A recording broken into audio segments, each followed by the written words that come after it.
ಧ್ಯಾನಿಸಲಿಕ್ಕೆ ಕರ್ತನೆ ಅಂತ ಈ ಒಳ್ಳೆಯ ಅವಕಾಶಕ್ಕಾಗಿ ನಮಗೆ ಸ್ತೋತ್ರ ಸ್ವಾಮಿ.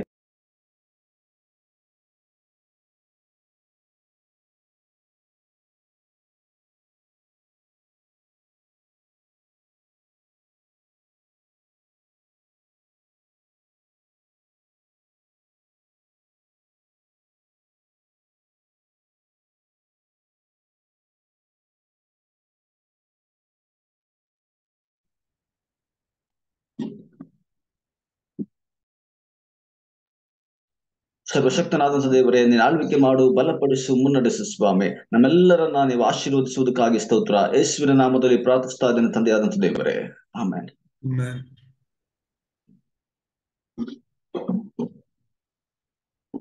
ಆಡೋದು ವರ್ಷ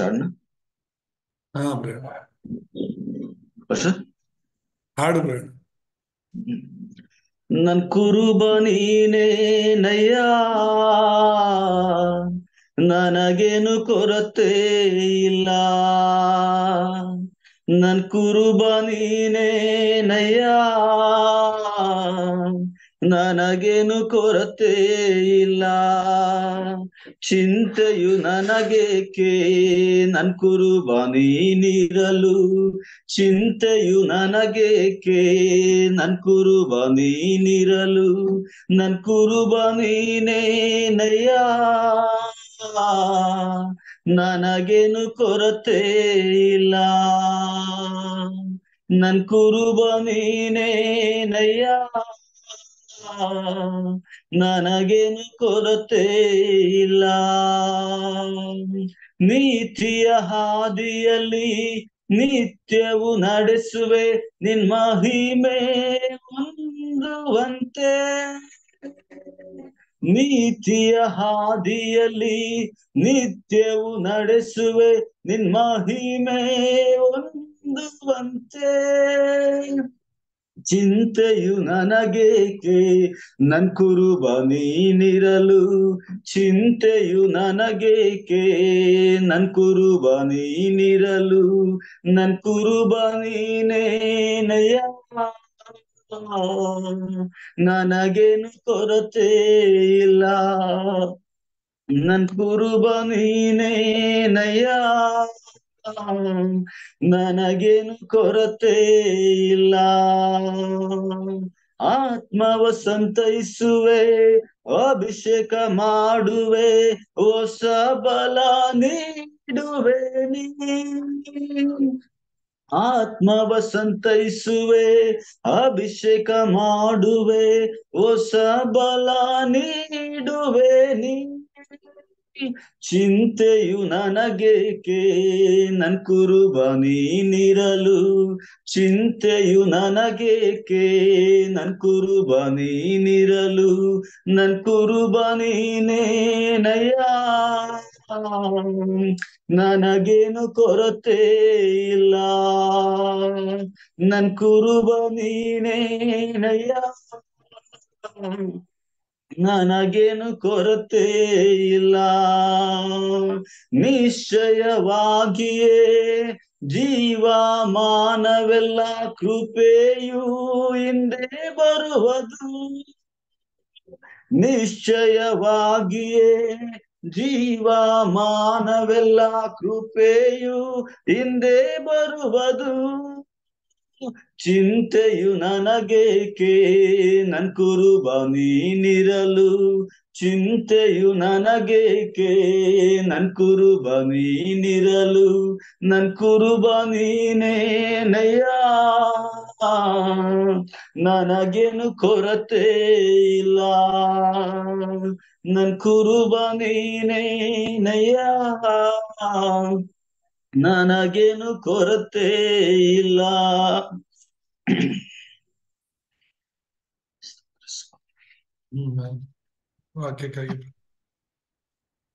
ಸರ್ವಶಕ್ತನಾದಂತ ದೇವರೇ, ಎಸೆಯ ನಿಮ್ಗೆ ಸ್ತೋತ್ರ ಸ್ವಾಮಿ. ಅಪ್ಪ ನೀನು ಒಳ್ಳೆಯವನು, ಆಲೋಚನಾ ಕರ್ತನು, ಮಹಾಪರಿಶುದ್ಧನಾಥ ದೇವರು ಸ್ವಾಮಿ. ಅಪ್ಪ ಈ ಸಮಯದಲ್ಲಿ ಕರ್ತನೆ ನಿಮ್ಮ ವಾಕ್ಯಗಳನ್ನ ಕೇಳಲಿಕ್ಕೆ ನಮಗೆ ಸಹಾಯವನ್ನ ಮಾಡಿ ನಮ್ಮನ್ನ ಬಲಪಡಿಸಿ ಕರ್ತನೆ. ಅಪ್ಪ ನಿಮ್ಮ ಉದ್ದೇಶಗಳನ್ನ, ನಿಮ್ಮ ಆಲೋಚನೆಗಳನ್ನ ನೆರವೇರಿಸಲಿಕ್ಕೆ ಬೇಕಾಗಿರುವಂತ ಆಲೋಚನೆಯನ್ನ, ಬಲವನ್ನ, ಜ್ಞಾನವನ್ನ, ಧೈರ್ಯವನ್ನ ಅನುಗ್ರಹಿಸಬೇಕೆಂಬುದಾಗಿ ಎಸೆಯ ಮೊರೆಡುತ್ತಾ ಇದ್ದೇವೆ ಸ್ವಾಮಿ. ಅಪ್ಪ ನಿಮ್ಮ ದೇವದಾಸರ ಮುಖಾಂತರ ನಮ್ಮ ಸಂಗಡ ಮಾತನಾಡಿ ನಮ್ಮನ್ನು ಬಲಪಡಿಸಿ ನಜರೇಯನಾದಂತ ಯೇಸು ಕ್ರಿಸ್ತನ ನಾಮದಲ್ಲಿ ಪ್ರಾರ್ಥಿಸಿ ಬೇಡಿ ಹೊಂದಿಕೊಳ್ಳುತ್ತಾ ಇದ್ದೇವಪ್ಪ ಲೋಕದ ತಂದೆಯಾದಂತ ದೇವರೇ. Thank you Praveen. ಸರಿ. ದೇವರ ನಾಮಕ್ಕೆ ಸ್ತೋತ್ರವಾಗಲಿ. ಜಾಯ್ನ್ ಆಗಿರುವಂತ ಎಲ್ಲರಿಗೂ ಯೇಸು ಕ್ರಿಸ್ತನ ನಾಮದಲ್ಲಿ ವಂದನೆಗಳು. ಕಳೆದ ವಾರದಿಂದ ನಾವು ಈ 5 ಬೆರಳಿನ ಸುವಾರ್ತೆ ಎಂಬುದಾಗಿ ನೋಡ್ತಾ ಇದ್ದೇವೆ. ಏನು ಈ 5 ಬೆರಳಿನ ಸುವಾರ್ತೆ? ಕ್ರಿಸ್ಮಸ್ ಹಬ್ಬ ಬರ್ತಾ ಇದೆ. ಈ ತಿಂಗಳೆಲ್ಲರೂ ಒಂದೊಂದು ಡೇಟಲ್ಲಿ ಒಬ್ಬೊಬ್ರು ಕ್ರಿಸ್ಮಸ್ ಹಬ್ಬನ ಮಾಡ್ತಿದ್ದಾರೆ. ಆದ್ರೆ ಆ ಕ್ರಿಸ್ಮಸ್ ಹಬ್ಬದಲ್ಲಿ ನಮ್ಮ ಒಂದು ಸಂದೇಶ ಏನಾಗಿರ್ಬೇಕು ಅನ್ನೋದನ್ನ ನೋಡ್ತೀವಿ. 5 ಬೆರಳಿನ ರಕ್ಷಣೆಯ ಮಾರ್ಗ ಎಂಬುದಾಗಿ ಯೋಹಾನ್ ಸುವಾರ್ತೆಯಿಂದ ಅದನ್ನ ತೆಗೆದಿರುವಂತದ್ದು. ಈ ವಚನ ಯೋಹಾನ್ ಸುವಾರ್ತೆ 3:16 ನಮ್ಮೆಲ್ಲರಿಗೂ ಸುಪರಿಚಿತವಾಗಿರುವಂತಹ ವಚನವಾಗಿದೆ. ಅದನ್ನೇ ಒಂದು 5 ಬೆರಳನ್ನ ನಾವು ಉದಾಹರಣೆಯಾಗಿ ಇಟ್ಕೊಂಡು ಹೇಗೆ ಹೇಳ್ಬೋದು ಅಂತ ನೀವು ಇದನ್ನ ಸ್ಕ್ರೀನ್ ಶಾಟ್ಗಳು ಕೂಡ ತಗೋಬಹುದು. ಫೋನಲ್ಲೇ ಸ್ಕ್ರೀನ್ ಶಾಟ್ ತಗೊಂಡು ನೀವು ಅದನ್ನ ಯೂಸ್ ಮಾಡ್ಕೋಬಹುದು. ಒಂದ್ ವೇಳೆ ಎಲ್ಲಾನು ಬರೆಯಕ್ಕೆ ನಿಮ್ಗೆ ಟೈಮ್ ಸಿಕ್ಕಿಲ್ಲ ಅಂದ್ರೂ ಕೂಡ. ಸೊ ಯೋಹಾನ್ ಸುವಾರ್ತೆ 3:16 ಚಿಕ್ಕ ಮಕ್ಕಳು ಕೂಡ ಅದು ಕಂಠಪಾಠವಾಗಿರುವಂತ ವಚನವಾಗಿದೆ. ಏನ್ ಹೇಳುತ್ತೆ ಆ ವಚನ ಅಂದ್ರೆ, ದೇವರು ಲೋಕದ ಮೇಲೆ ಎಷ್ಟೋ ಪ್ರೀತಿಯನ್ನಿಟ್ಟು ತನ್ನ ಒಬ್ಬನೇ ಮಗನನ್ನು ಕೊಟ್ಟನು. ಆತನನ್ನು ನಂಬುವ ಒಬ್ಬನಾದರೂ ನಾಶವಾಗದೆ ಎಲ್ಲರೂ ನಿತ್ಯ ಜೀವವನ್ನು ಪಡೆಯಬೇಕೆಂದು ಆತನನ್ನು ಕೊಟ್ಟನು ಎಂಬುದಾಗಿದೆ. ಸೊ ಇದರಲ್ಲಿ ಒಂದು 5 ಮುಖ್ಯವಾದ ವಿಷಯಗಳಿದೆ. ಸೊ ಈ ಬಣ್ಣಗಳು ಕೂಡ ನೀವು ನೋಡ್ಬೋದು. ಒಂದೊಂದು ಬೆರಳಿಗೆ ಒಂದೊಂದು ಬಣ್ಣ. ಈ ಒಂದು ಹಳದಿ ಬಣ್ಣ ಅನ್ನುವಂಥದ್ದು ದೇವರಿಗೆ ಸೂಚಿಸುತ್ತೆ. ಮತ್ತೆ ಈ ಕಪ್ಪು ಬಣ್ಣ ಅನ್ನೋದು ಲೋಕಕ್ಕೆ ಸೂಚಿಸುತ್ತೆ. ಈ ಕೆಂಪು ಬಣ್ಣ ಅನ್ನುವಂಥದ್ದು ಯೇಸು ಕ್ರಿಸ್ತನಿಗೆ ಸೂಚಿಸುತ್ತೆ. ಮತ್ತೆ ಬಿಳಿ ಬಣ್ಣ ಅನ್ನುವಂಥದ್ದು ನಂಬಿಕೆಗೆ ಸೂಚಿಸುತ್ತೆ. ಹಸಿರು ಬಣ್ಣ ಅನ್ನುವಂಥದ್ದು ನಿತ್ಯ ಜೀವಕ್ಕೆ ಸೂಚಿಸುತ್ತೆ. ಹಾಗಾಗಿ 5 ಬಣ್ಣಗಳನ್ನ ನಾವು ಇಲ್ಲಿ ಗುರುತಿಸಿರೋದನ್ನ ನೋಡ್ಬೋದು. ಇಲ್ಲಿ ಈ ಯೋಹಾನ 3:16 ದೇವರು ಇದ್ದಾರೆ, ಹಾಗೆ ಲೋಕ ಇದೆ, ಮತ್ತೆ ಆ ಲೋಕದ ಮೇಲೆ ಎಷ್ಟೋ ಪ್ರೀತಿಯನ್ನಿಟ್ಟು ತನ್ನ ಒಬ್ಬನೇ ಮಗ ಅಂದ್ರೆ ಯಾರದು? ಯೇಸು ಕ್ರಿಸ್ತನಿದ್ದಾನೆ. ಮತ್ತು ಆತನನ್ನು ನಂಬುವ ಅಂತ ಇದೆ, ಅಂದ್ರೆ ನಂಬಿಕೆ ಇದೆ. ಒಬ್ಬನಾದ್ರೂ ನಾಶವಾಗದೆ ಎಲ್ಲರೂ ನಿತ್ಯ ಜೀವ ಪಡೆಯುವನೆಂಬುದಾಗಿದೆ. ಸೊ ಈ 5 ವಿಷಯಗಳು ಇದರಲ್ಲಿ ಇರುವಂತದ್ದು ತುಂಬಾ ತುಂಬಾ ಪ್ರಾಮುಖ್ಯವಾದ ವಿಷಯಗಳು. ಹಾಗಾಗಿ ಕಳೆದ ವಾರ ನಾವು ಒಂದು ಬೆರಳಿನ ಬಗ್ಗೆ ಮಾತ್ರ ನೋಡಿದ್ವಿ, ಅದು ದೇವರು ಅಂತ. ದೇವರು ಅಂತ ನಾವು ನೋಡಿದಾಗ ಇಲ್ಲಿ ಕೆಲವು ವಿಷಯಗಳನ್ನ ನೋಡಿದ್ವಿ. ಏನಂತ ಹೇಳಿದ್ರೆ, ದೇವರು, ಆ ದೇವರ ಬಗ್ಗೆ ಸರಿಯಾಗಿ ನಾವು ತಿಳ್ಕೋಬೇಕು ಎಂಬುದಾಗಿ. ನಾವು ದೇವರ ಬಗ್ಗೆ ಸರಿಯಾಗಿ ತಿಳ್ಕೊಳ್ಳದೇನೆ ದೇವರ ಬಗ್ಗೆ ಮಾತನಾಡ್ಲಿಕ್ಕೆ ಆಗಲ್ಲ. ಮಾತನಾಡಿದ್ರು ಕೂಡ ಅದು ಸರಿಯಾದ ಸಂದೇಶವಾಗಿ ಇರೋದಿಲ್ಲ. ಈಗ ನಿಮ್ಮ ಬಗ್ಗೆ ನನಗೆ ಗೊತ್ತಿಲ್ಲ ಅಂತ ಹೇಳಿದ್ರೆ, ನಿಮ್ಮ ಬಗ್ಗೆ ನನಗೆ ಪರಿಚಯ ಇಲ್ಲ ಅಂದ್ರೆ, ನಿಮ್ಮ ಕುರಿತಾಗಿ ನನಗೆ ಸರಿಯಾದ ಮಾಹಿತಿ ಇಲ್ಲ, ನೀವ್ ಯಾರು ಏನು ಅನ್ನೋದಂದ್ರೆ, ಹೇಗೆ ನಾನು ನಿಮ್ಮ ಬಗ್ಗೆ ಇನ್ನೊಬ್ಬರಿಗೆ ಹೇಳಕ್ಕಾಗುತ್ತೆ? ತುಂಬಾ ಜನ ನಮ್ಮ ಬಗ್ಗೆ ಸರಿಯಾಗಿ ತಿಳ್ಕೊಳ್ದೇನೆ ಮಾತಾಡೋದ್ರಿಂದಲೇ ತಪ್ಪಾಗಿ ಹೇಳ್ತಾರೆ ನಮ್ಮ ಬಗ್ಗೆ. ತಿಳಿದಿರೋರ್ ತಾನೇ ಹೇಳ್ಬೇಕು ನಾವ್ ಯಾರು ಅಂತ. ಸೊ ನಿನ್ನ ಬಗ್ಗೆ ನನಗೆ ಗೊತ್ತಿಲ್ಲ ಅಂದ್ರೆ ನಾನು ಮಾತಾಡಕ್ ಆಗಲ್ಲ ನಿನ್ನ ಬಗ್ಗೆ ಸರಿಯಾಗಿ. ಹಾಗೇನೆ ದೇವರ ಬಗ್ಗೆ ನಮಗೆ ತಿಳಿದಿಲ್ಲ ಅಂದ್ರೆ ಸರಿಯಾದ ರೀತಿಯಲ್ಲಿ ನಾವು ದೇವರ ಬಗ್ಗೆ ಇನ್ನೊಬ್ಬರಿಗೆ ಹೇಳೋದಿಕ್ ಆಗೋದಿಲ್ಲ. ನಾವು ಕೂಡ ದೇವರನ್ನ ಸರಿಯಾಗಿ ನಂಬೋದಿಕ್ ಆಗೋದಿಲ್ಲ. ಹಾಗಾಗಿ ಕಳೆದ ವಾರ ನಾವು ನೋಡಿದ್ದು, ದೇವ್ರು ಯಾರು? ಆಕಾಶವನ್ನ, ಭೂಮಿಯನ್ನ, ಸಕಲ ಸೃಷ್ಟಿಯನ್ನ ಸೃಷ್ಟಿಸಿದವರು ಎಂಬುದಾಗಿ. ಯಾರು ಎಲ್ಲವನ್ನ ಸೃಷ್ಟಿ ಮಾಡಿದಾರೋ, ಅಂದ್ರೆ ಯಾರು ಸೃಷ್ಟಿಕರ್ತನೋ ಆತನೇ ದೇವರಾಗ್ಲಿಕ್ಕೆ ಸಾಧ್ಯ. ನಾವು ಸೃಷ್ಟಿ ಮಾಡ್ಕೊಂಡಿರೋದಲ್ಲ ದೇವರು. ನಾವು ಮಾಡ್ಕೊಂಡಿರೋ ಕಲ್ಲೋ ಮಣ್ಣೋ ಮರನೋ ಅಲ್ಲ ದೇವರು. ಪ್ರಾಣಿಗಳಲ್ಲ ದೇವರು. ಯಾಕಂದ್ರೆ ಪ್ರಾಣಿ ತನ್ನನ್ನು ತಾನು ಸೃಷ್ಟಿ ಮಾಡ್ಕೊಂಡಿಲ್ಲ ಅಥವಾ ಲೋಕವನ್ನ ಸೃಷ್ಟಿ ಮಾಡಿಲ್ಲ. ಅದನ್ನ ದೇವರತ್ತ ಯಾವ ಪ್ರಾಣಿನೂ ಕೂಡ ನಾವು ಒಪ್ಕೊಳ್ಳೋದಕ್ಕೆ ಆಗೋದಿಲ್ಲ. ಸೃಷ್ಟಿಕರ್ತನಾಗಿರುವ ಆತನೇ ದೇವರು. ಇದು ನಾವು ಸರಿಯಾಗಿ ತಿಳ್ಕೊಬೇಕಾದ್ರೆ, ಯಾವ ದೇವರು ಎಲ್ಲವನ್ನ ಸೃಷ್ಟಿ ಮಾಡಿದಾರೋ ಅವರು ಮಾತ್ರ ದೇವರಾಗ್ಲಿಕ್ಕೆ ಸಾಧ್ಯ. ಎರಡನೇದಾಗಿ ನಾವು ನೋಡಿದ್ದು ಆದಿಕಾಂಡ 1:27 ದೇವರು ಮನುಷ್ಯನನ್ನ ಅಂದ್ರೆ ನಿನ್ನನ್ನ ನನ್ನನ್ನ ತನ್ನ ಸ್ವರೂಪದಲ್ಲಿ ಸೃಷ್ಟಿ ಮಾಡಿದ್ದಾನೆ. ದೇವರ ಸ್ವರೂಪದಲ್ಲಿ ನಾವು ಸೃಷ್ಟಿಯಾಗಿರೋದು, ದೇವರ ಸ್ವರೂಪದಲ್ಲಿ ನಮ್ಮನ್ನು ಸೃಷ್ಟಿ ಮಾಡಿದ್ದಾರೆ, ಆತನ ದೇವರು. ಆದಿಕಾಂಡ 1:28 ನಾವು ನೋಡ್ತೀವಿ, ಎಲ್ಲ ಸೃಷ್ಟಿ ಮಾಡಾದ್ಮೇಲೆ ಈ ಆ ಭೂಮಿಯನ್ನೆಲ್ಲ ನೀವು ವಶ ಮಾಡ್ಕೋಬೇಕು, ಮತ್ತೆ ಅದನ್ನ ದೊರೆತನ ಮಾಡ್ಬೇಕು ಅಂತ. ಅಂದ್ರೆ ಎಲ್ಲವನ್ನ ನಮ್ ಕಂಟ್ರೋಲ್ ತಗೊಂಡು ನಾವು ಈ ಭೂಲೋಕವನ್ನ ದೊರೆತನ ಮಾಡ್ಬೇಕು ಅಂತ ದೇವ್ರು ಹೇಳಿರೋದು. ಮತ್ತೆ ಆದಿಕಾಂಡ 2:7 ಏನ್ ನಾವು ನೋಡ್ತೀವಿ ಅಂದ್ರೆ ದೇವರು ನಮಗೆ ಜೀವ ಶ್ವಾಸವನ್ನ ಕೊಟ್ರು ಎಂಬುದಾಗಿ ನೋಡ್ತೀವಿ. ದೇವರು ಜೀವ ಶ್ವಾಸವನ್ನ ತನ್ನ ಆತ್ಮವನ್ನ ನಮಗೆ ಕೊಟ್ರು, ಹಾಗಾಗಿ ನಾವು ಬದುಕುವ ಪ್ರಾಣಿಗಳಾದ್ವಿ ಎಂಬುದಾಗಿ ವಾಕ್ಯ ಸ್ಪಷ್ಟವಾಗಿ ಹೇಳುತ್ತೆ.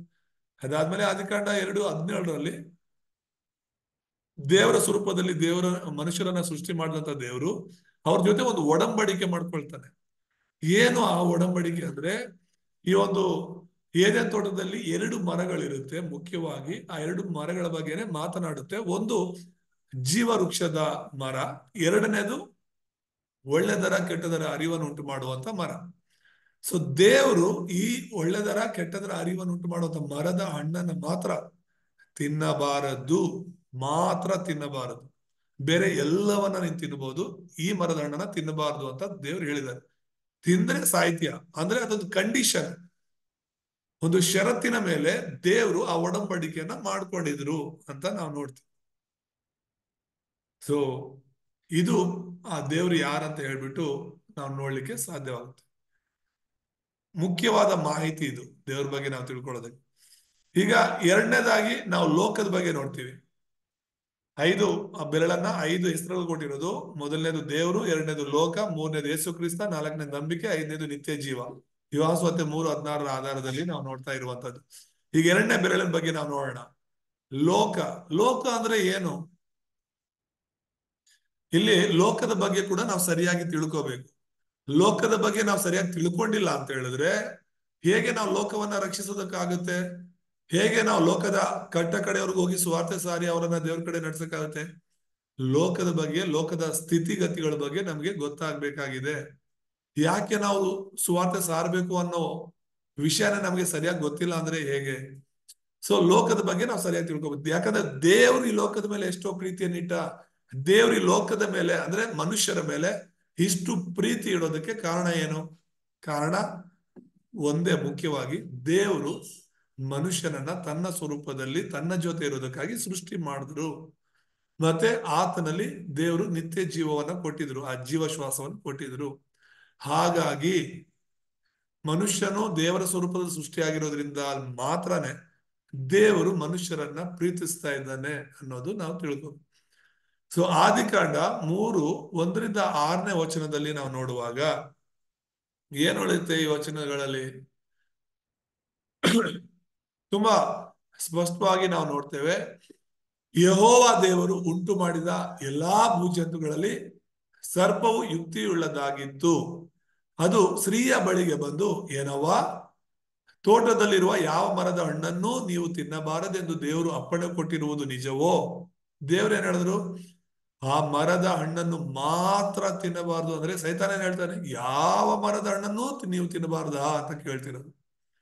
ಸೊ ಇದು ನಿಜಾನಾ ಅಂತ ಕೇಳುವಾಗ ಆ ಸ್ತ್ರೀ ಹೇಳುತ್ತೆ, ತೋಟದಲ್ಲಿರುವ ಮರಗಳ ಹಣ್ಣುಗಳನ್ನು ನಾವು ತಿನ್ನಬಹುದು, ಆದ್ರೆ ತೋಟದ ಮಧ್ಯದಲ್ಲಿರುವ ಈ ಮರದ ಫಲದ ವಿಷಯವಾಗಿ ಇದನ್ನು ತಿನ್ನಲೂ ಕೂಡದು, ಮುಟ್ಟಲೂ ಕೂಡದು, ತಿಂದರೆ ಸಾಯುವಿರಿ ಎಂದು ದೇವರು ಹೇಳಿದ್ದಾನೆ ಅಂತ ಹೇಳ್ತಿದ್ದಾಳೆ. ಆದ್ರೆ ಆಗ ಸರ್ಪ ಏನ್ ಹೇಳುತ್ತೆ ಸ್ತ್ರೀಗೆ?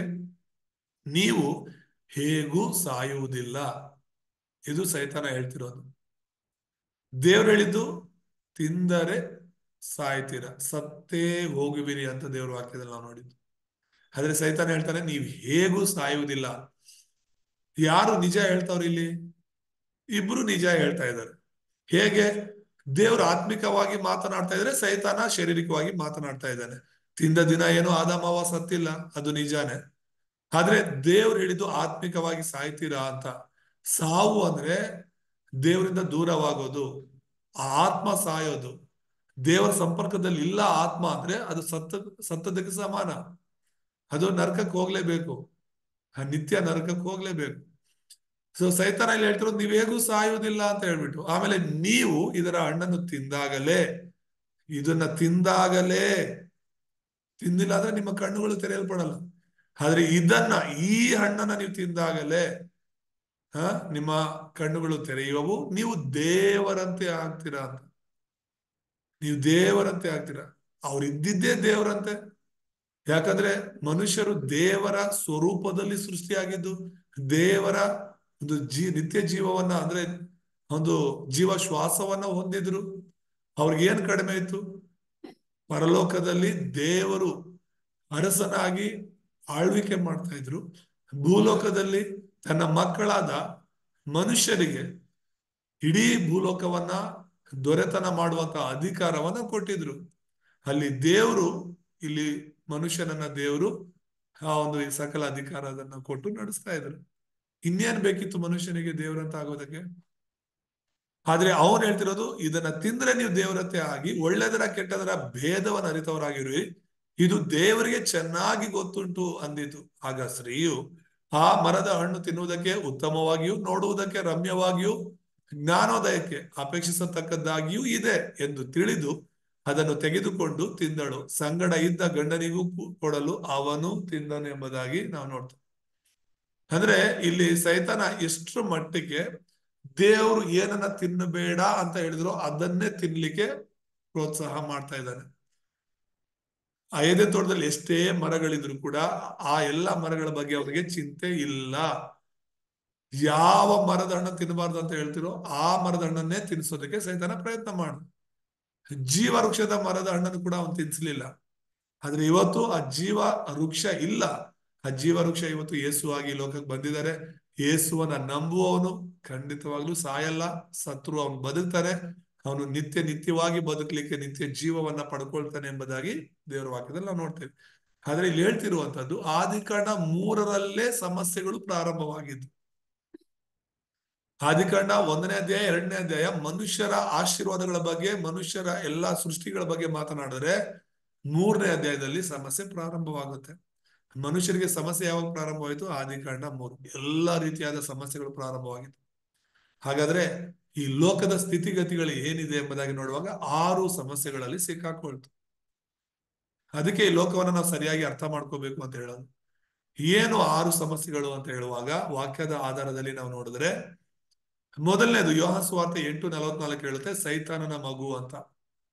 ದೇವರಿಂದ ದೂರವಾದಂತಹ ಆದಾಮವ್ವ, ದೇವರಿಂದ ದೂರವಾದಂತಹ ಮನುಷ್ಯರೆಲ್ಲರೂ ಕೂಡ ಸೈತಾನನ ಮಕ್ಕಳಾದರು.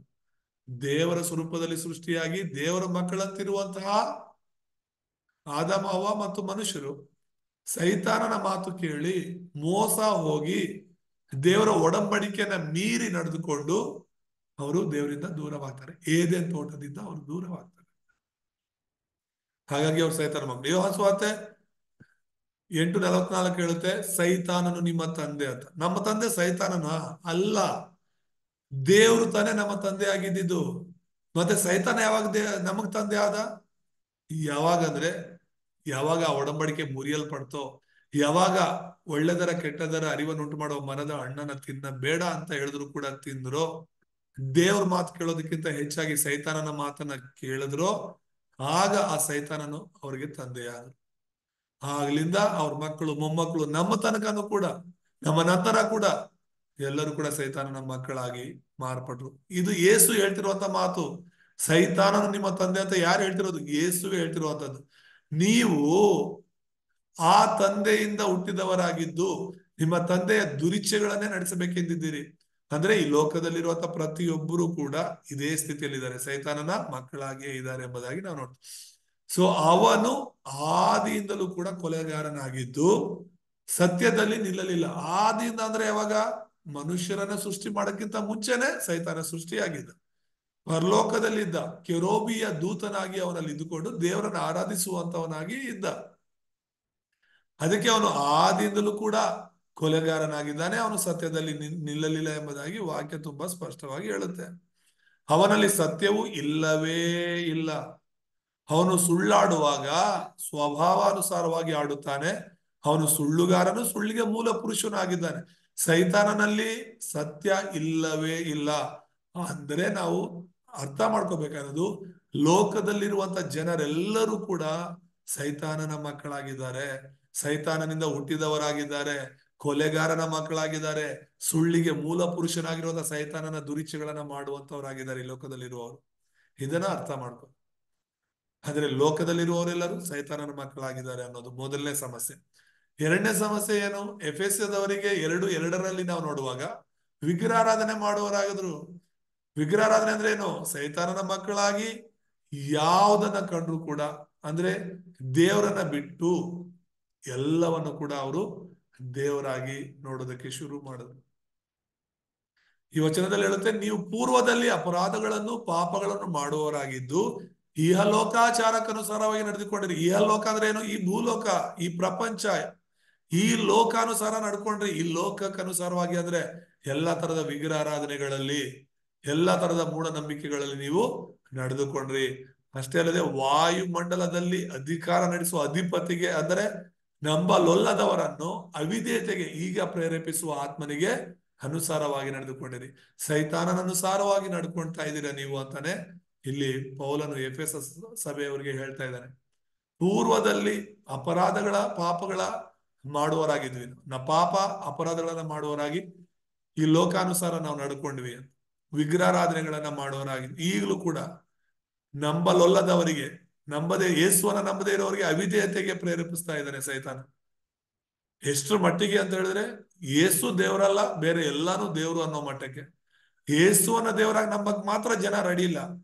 ಬೇರೆ ಯಾವ್ದನ್ನಾದ್ರೂ ನೀನ್ ದೇವ್ರು ಅಂತ ಹೇಳು, ಒಂದು ನಾಯಿ ಮರಿನ ಕೂರಿಸ್ಬಿಟ್ಟು ಇದು ದೇವ್ರು ಅಂತ ಹೇಳು, ಅದನ್ನ ಪೂಜೆ ಮಾಡೋದಕ್ಕೆ ಜನ ರೆಡಿ ಇದ್ದಾರೆ ವಿನಃ ಸತ್ಯ ದೇವರಾದ ಯೇಸುವನ್ನ ದೇವರು ಅಂದ್ರೆ ಒಪ್ಕೊಳ್ಳೋದಕ್ಕೆ ಜನರು ರೆಡಿ ಇಲ್ಲ. ಅಷ್ಟ್ರ ಮಟ್ಟಿಗೆ ಸೈತಾನನು ಜನರನ್ನ ಯಾಮರಿಸಿದ್ದಾನೆ.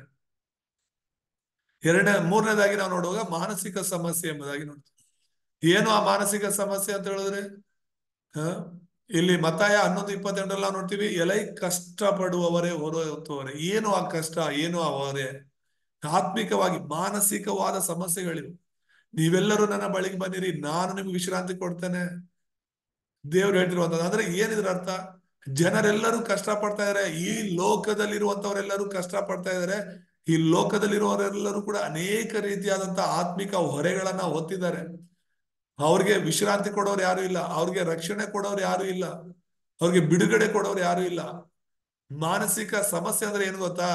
ನನ್ನನ್ನ ಸೃಷ್ಟಿ ಮಾಡಿರೋ ತಂದೆಯನ್ನ ಬಿಟ್ಟು ಯಾರನ್ನ ಕಂಡ್ರೆ ಅವ್ರಿಗೆ ಅಪ್ಪ ಅಪ್ಪ ಅಂತ ಹೇಳುವಂತದ್ದು. ಇವತ್ತು ಜನರು ಕೂಡ ಅದೇ ಸ್ಥಿತಿಯಲ್ಲಿದ್ದಾರೆ. ಅದಕ್ಕೆ ಅವರು ಮಾನಸಿಕ ಸಮಸ್ಯೆ ಅಂತ ಹೇಳ್ತಿರೋದು. ಲೋಕದಲ್ಲಿರುವಂತ ಜನರಿಗೆಲ್ಲ ಮಾನಸಿಕ ಸಮಸ್ಯೆ, ಮೆಂಟಲ್ ಪ್ರಾಬ್ಲಮ್ ಇದೆ. ಅವನ್ನ ಸೃಷ್ಟಿ ಮಾಡಿದ ಸೃಷ್ಟಿಕರ್ತನನ್ನ ಬಿಟ್ಟು ಬೇರೆ ಎಲ್ಲರನ್ನ ಅಪ್ಪ, ತಂದೆ, ಸ್ವಾಮಿ ಅಂತ ಕರಿತಾ ಇದ್ದಾರೆ ವಿನಃ ಸ್ವಂತ ದೇವರನ್ನ ಅವರು ದೇವರಲ್ಲ ಅಂತ ಹೇಳ್ತಿದ್ದಾರೆ. ಅವರ ಸೃಷ್ಟಿಕರ್ತನನ್ನ ದೇವರಲ್ಲ ಅಂತಿದ್ದಾರೆ. ಅದಕ್ಕೇನೆ ಇದು ಮಾನಸಿಕ ಸಮಸ್ಯೆ ಅಂತ ಹೇಳ್ತಿರೋದು. ಲೋಕದವರೆಲ್ಲರೂ ಕೂಡ ಇದರಲ್ಲಿ ಸಿಕ್ಕಾಕೊಂಡಿದ್ದಾರೆ.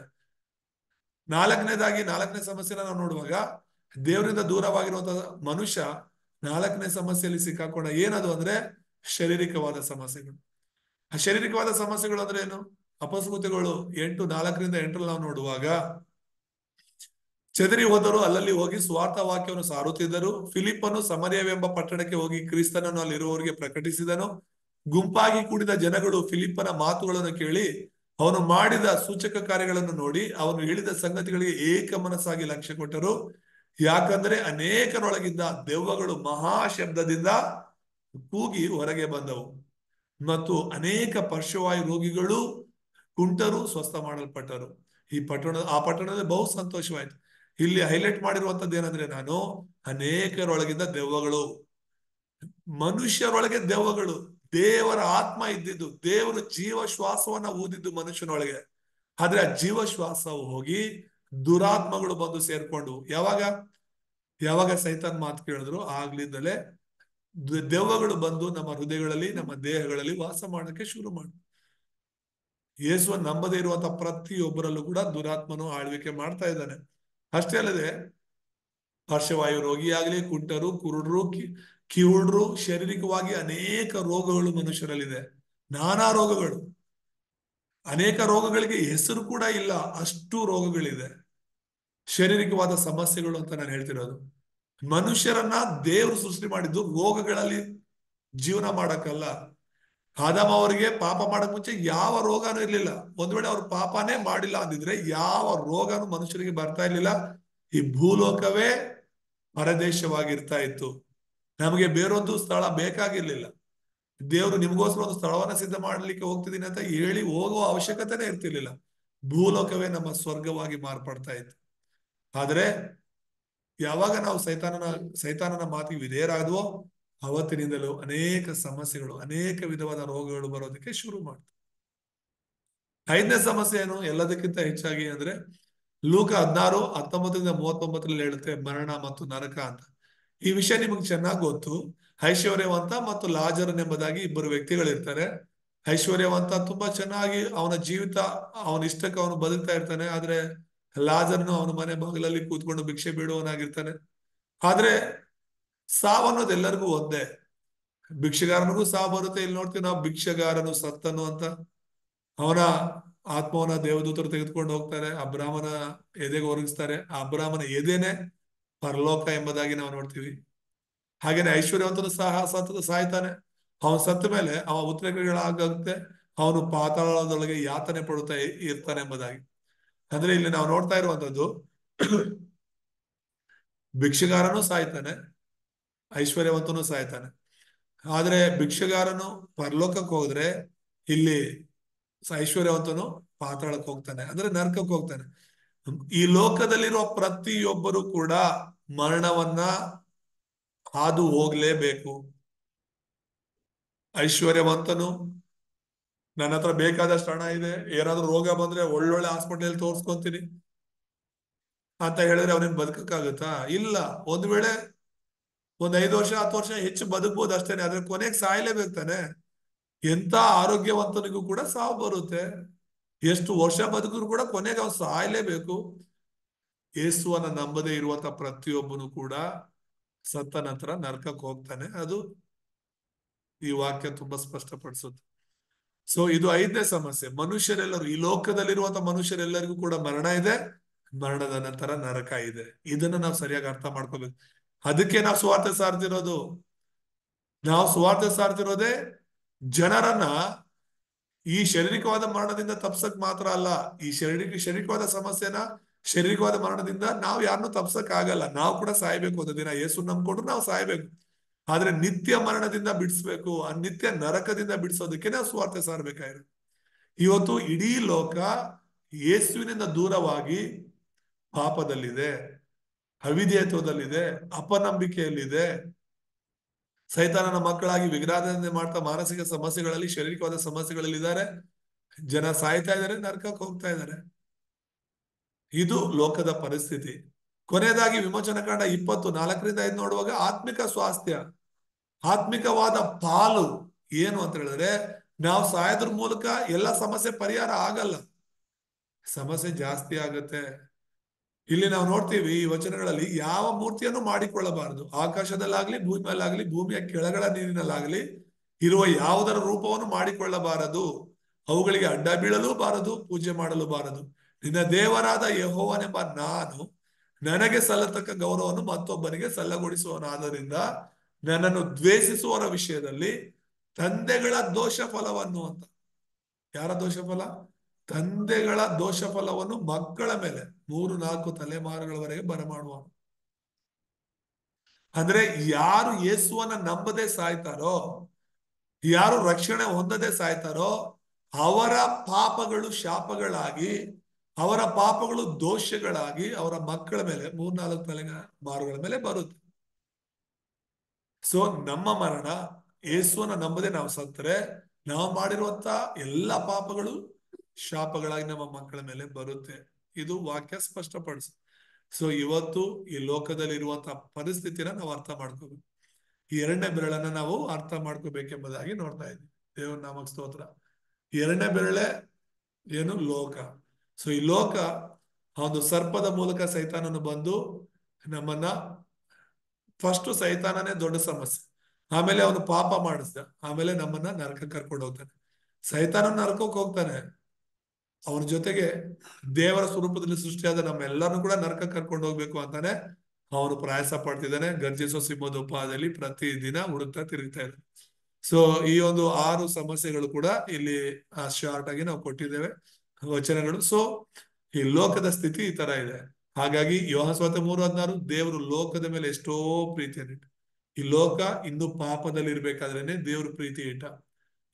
ಇದು ರೋಮಾಪುರದವರಿಗೆ 5ನೇ ಅಧ್ಯಾಯ 8ನೇ ವಚನ ನೋಡಿದ್ರೆ, ನಾವಿನ್ನೂ ಪಾಪಿಗಳಾಗಿರ್ಬೇಕಾದ್ರೇನೆ ದೇವರು ತನ್ನ ಮಗನಾದ ಯೇಸು ಕ್ರಿಸ್ತನನ್ನ ಕಳಿಸಿ ಕೊಡುವುದರ ಮೂಲಕ ತನ್ನ ಪ್ರೀತಿಯನ್ನ ನಮ್ಮ ಮೇಲೆ ಸಿದ್ಧಾಂತ ಪಡಿಸಿದ್ದಾನೆ ಅಂತ. ಅಂದ್ರೆ ನಾವು ಇನ್ನೂ ಪಾಪಿಗಳಾಗಿರ್ಬೇಕಾದ್ರೆ ದೇವ್ರು ನಮ್ಮನ್ನ ಪ್ರೀತಿಸಿದ್ದಾರೆ. ಇದು ದೇವರ ಪ್ರೀತಿ. ನಾವು ಒಳ್ಳೆಯವರಾದಾಗ ಜನ ಎಲ್ಲ ಪ್ರೀತಿ ಮಾಡೋರು ತುಂಬಾ ಜನ ಇರ್ತಾರೆ, ಆದ್ರೆ ಕೆಟ್ಟವರಾದಾಗಲೇ ನಮ್ಮನ್ನ ಪ್ರೀತಿಸೋರು ಯಾರು ಇರಲ್ಲ. ದೇವ್ರು ಮಾತ್ರನೇ ನಾವು ಪಾಪಿಗಳಾಗಿರ್ಬೇಕಾದ್ರೆ ಪ್ರೀತಿ ಮಾಡಿ ಈ ಲೋಕಕ್ಕೆ ಬಂದ. ಸೊ ಈ ಕ್ರಿಸ್ಮಸ್ ಹಬ್ಬದಲ್ಲಿ ನಾವು ಸಾರ್ಬೇಕಾಗಿರುವಂತಹ ಸುವಾರ್ತೆ, ದೇವ್ರು ಈ ಲೋಕದ ಮೇಲೆ ಎಷ್ಟೋ ಪ್ರೀತಿಯನ್ನಿಟ್ಟ, ದೇವ್ರು ನಿನ್ನ ಮೇಲೆ ಪ್ರೀತಿ ಇಟ್ಟ, ನೀನು ಪಾಪಿಯಾಗಿರ್ಬೇಕಾದ್ರೇನೆ ಪ್ರೀತಿ ಇಟ್ಟ. ಕಾರಣ ಈ ಎಲ್ಲ 6 ಸಮಸ್ಯೆಗಳು ನಿನ್ನಲ್ಲಿ ಇರೋದ್ರಿಂದ, ಈ ಸಮಸ್ಯೆಗಳಿಂದ ಬಿಡುಗಡೆ ಮಾಡೋದಕ್ಕಾಗಿನೇ ಯೇಸು ಕ್ರಿಸ್ತನು ಈ ಲೋಕಕ್ಕೆ ಬಂದಿದ್ದಾನೆ. ಯಾರ್ಯಾರು ಆತನ ಅಂಗೀಕರಿಸ್ಕೊಳ್ತಾರೋ ಅವರು ನಾಶವಾಗದೆ ದೇವ್ರ ಮಕ್ಕಳಾಗ್ಬೇಕು ಅಂತ, ನಿತ್ಯ ಜೀವ ಪಡ್ಕೋಬೇಕು ಅಂತ ಯೇಸು ಈ ಲೋಕದಲ್ಲಿ ಮನುಷ್ಯನಾಗಿ ಬಂದಿದ್ದಾನೆ. ದೇವ್ರ ನಾಮಕ್ಕೆ ಸ್ತೋತ್ರವಾಗಲಿ. ಇಲ್ಲಿಗೆ ನಾವು ನಿಲ್ಲಿಸ್ಕೊಳ್ಳೋಣ. ಮತ್ತೆ ಮುಂದಿನ ವಾರ ಒಂದು 3ನೇ ಬೆರಳಿನ ಬಗ್ಗೆ ನಾವು ನೋಡೋಣ. 3ನೇ ಬೆರಳು ಯೇಸು ಕ್ರಿಸ್ತನ ಬಗ್ಗೆ ನಾವು ನೋಡೋಣ. ಯೇಸು ಕ್ರಿಸ್ತ ಯಾರು, ಮತ್ತೆ ಯೇಸು ಕ್ರಿಸ್ತನು ಈ ಲೋಕದಲ್ಲಿ ಬಂದು ಏನ್ ಮಾಡಿದ್ರು ಅಂತ ಹೇಳಿ. ಈಗ ನಾವು ನೋಡಿದ 2ನೇ ಬೆರಳು ಅದು ಲೋಕದ ಸ್ಥಿತಿ ಏನಾಗಿದೆ ಎಂಬುದಾಗಿ ನೋಡಿದ್ವಿ. ದೇವ್ರ ನಾಮಕ್ಕೆ ಸ್ತೋತ್ರವಾಗಲಿ. ಫೋರಂ ಟೈಮು, ಯಾರಾದ್ರೂ ಫೋರಂ ಹೇಳೋರಿದ್ರೆ ಏನ್ ಅರ್ಥ ಆಯ್ತು, ನಿಮ್ಗೆ ಏನು ಈ ವಾಕ್ಯದಿಂದ ನೀವ್ ಏನ್ ಅರ್ಥ ಮಾಡ್ಕೊಂಡಿದ್ರೆ, ಏನ್ ಹಿಡ್ಕೊಂಡಿದ್ರ ಅನ್ನೋದನ್ನ ಶಾರ್ಟ್ ಆಗಿ ಹೇಳಿ. ಇನ್ನೊಂದು 4 ನಿಮಿಷ ಇದೆ, ಒಂದ್ 3-4 ಜನ ಹೇಳ್ಬೋದು. ಮೈನ್ ಪಾಯಿಂಟ್ ಹೇಳಿದ್ರೆ ಸಾಕು. ನಮ್ಮನ್ನು ಬಹಳವಾಗಿ ಪ್ರೀತಿಸುವಂತ ನಮ್ಮ ತಂದೆಯಾದ ದೇವರೇ, ನಿಮ್ಮ ಪರಿಶುದ್ಧ ನಾಮಕ್ಕೆ ಸ್ತೋತ್ರವಾಗಲಿ. ಒಂದು ಒಳ್ಳೆ ಸಮಯದಲ್ಲಿ ನಿಮ್ಮ ಪಾದಲ್ಲಿ ನಾವು ಬರ್ತಾ ಇದ್ದೇವೆ. ಯೋಹಾನ ಸುವಾರ್ತೆ 3:16 ದೇವರು ಈ ಲೋಕದ ಮೇಲೆ ಎಷ್ಟೋ ಪ್ರೀತಿಯನ್ನಿಟ್ಟು ತನ್ನ ಒಬ್ಬನೇ ಮಗನನ್ನು ಕೊಟ್ಟನು, ಆತನನ್ನು ನಂಬುವ ಒಬ್ಬನಾದರೂ ನಾಶವಾಗದೆ ಎಲ್ಲರೂ ನಿತ್ಯ ಜೀವವನ್ನು ಪಡೆಯಬೇಕೆಂಬುದಾಗಿ ನೀವು ನಿಮ್ಮ ಮಗನನ್ನ ಕೊಟ್ಟಿದ್ದೀರಾ. ದೇವರೇ, ಹೌದು ಸ್ವಾಮಿ, ಮನುಷ್ಯರಾಗಿ ನಾವು ಸೈತಾನನ ಮಕ್ಕಳಾಗಿ ಪಾಪಿಗಳಾಗಿ ನಿಮ್ಮಿಂದ ದೂರವಾಗಿದ್ವಿ, ನರಕದ ಕಡೆಗೆ ಹೋಗ್ತಾ ಇದ್ವಿ. ಆದ್ರೆ ಎಸಪ್ಪ, ನಮ್ಮನ್ನ ಪ್ರೀತಿ ಮಾಡಿದ್ದಕ್ಕಾಗಿ ಸ್ತೋತ್ರ. ನಿಮ್ಮ ಅಮೂಲ್ಯವಾದ ಪ್ರೀತಿಗಾಗಿ ಸ್ತೋತ್ರ ಮಾಡ್ತೇವೆ ದೇವರೇ. ನಾವಿನ್ನೂ ಪಾಪಿಗಳಾಗಿರ್ಬೇಕಾದ್ರೇನೆ ನೀವು ನಮ್ಮ ಮೇಲೆ ಪ್ರೀತಿ ತೋರಿಸಿ ನಮ್ಮನ್ನ ಹುಡುಕಿ ಬಂದಿದ್ದೀರಾ. ನಾವು ನಿಮ್ಮನ್ನ ಹುಡುಕಿಲ್ಲ, ನಾವು ನಿಮ್ಮನ್ನ ಯಾವತ್ತೂ ಹುಡುಕಿಲ್ಲ, ನಾವು ನೀವು ಬೇಕು ಅಂತ ಯಾವತ್ತೂ ಬಯಸಿಲ್ಲ. ಆದ್ರೂ ಕೂಡ ನೀವೇ ನಮ್ಮನ್ನ ಹುಡುಕಿ ಬಂದಿದ್ದೀರಾ, ನಮ್ಮ ಹೃದಯದ ಬಾಗಿಲನ್ನ ತಟ್ಟಿದ್ದೀರಾ. ನಿಮ್ಮನ್ನ ಅಂಗೀಕರಿಸಿಕೊಳ್ಳುವಂತೆ, ನಿಮ್ಮ ಮಕ್ಕಳಾಗಿ ಮಾರ್ಪಡುವಂತ ಒಂದು ನಂಬಿಕೆಯನ್ನು ಕೂಡ ನೀವೇ ಅನುಗ್ರಹಿಸಿದ್ದೀರಾ. ಅದಕ್ಕಾಗಿ ಸ್ತೋತ್ರ ಮಾಡ್ತೇವೆ ಹೇಸಪ್ಪ. ಈ ಒಂದು ಕ್ರಿಸ್ಮಸ್ ಒಂದು ಸೀಸನ್ ಅಲ್ಲಿ ನಾವು ಹೋಗೋ ಎಲ್ಲಾ ಕಡೆ ನೀವು ನಮ್ಮ ಮೇಲೆ ಎಷ್ಟು ಪ್ರೀತಿಯನ್ನು ಇಟ್ಟಿದ್ದೀರಾ, ನೀವ್ ಯಾಕೆ ಲೋಕಕ್ಕೆ ಬಂದಿದ್ದೀರಾ ಅನ್ನೋ ಸತ್ಯವನ್ನ ಇಡೀ ಲೋಕಕ್ಕೆ ಸಾರಿ ಹೇಳುವಂತವರಾಗಿ, ಸತ್ಯವನ್ನ ಸಾರಿ ಹೇಳುವಂತವರಾಗಿ ನಾವು ಇರಲು ಸಹಾಯ ಮಾಡಿ. ಈ ಒಂದು ಕ್ರಿಸ್ಮಸ್ ಸೀಸನ್ ಅಲ್ಲಿ ಅನೇಕ ಅನ್ಯ ಜನರನ್ನ ಸತ್ಯದಲ್ಲಿ ಹೇಳುವಂತೆ, ಯೇಸು ಕ್ರಿಸ್ತನ್ ಯಾರು, ಏನಕ್ಕಾಗಿ ಲೋಕಕ್ಕೆ ಬಂದಿರ ಅಂತ ಹೇಳ್ಬಿಟ್ಟು ಅನೇಕ ಅನ್ಯ ಜನರನ್ನ ಸಂಧಿಸ್ಲಿಕ್ಕೆ ಆಗುತ್ತೆ, ರಕ್ಷಣೆಯಲ್ಲಿ ನಡೆಸ್ಲಿಕ್ಕೆ ಆಗುತ್ತೆ. ನಮ್ಮನ್ನು ಉಪಯೋಗಿಸು. ಮತ್ತೆ ಮುಂದಿನ ವಾರ ನಾವೆಲ್ಲರೂ ಕೂಡಿ ಬರೋ ತನಕ ನಿಮ್ಮ ಪ್ರೀತಿ ಕೃಪೆಗಳು ನಮ್ಮ ಜೊತೆಯಲ್ಲಿ. ಯೇಸುವಿನ ನಾಮದಲ್ಲಿ ಪ್ರಾರ್ಥಿಸ್ತೇವೆ ತಂದೆ, ಆಮೆನ್.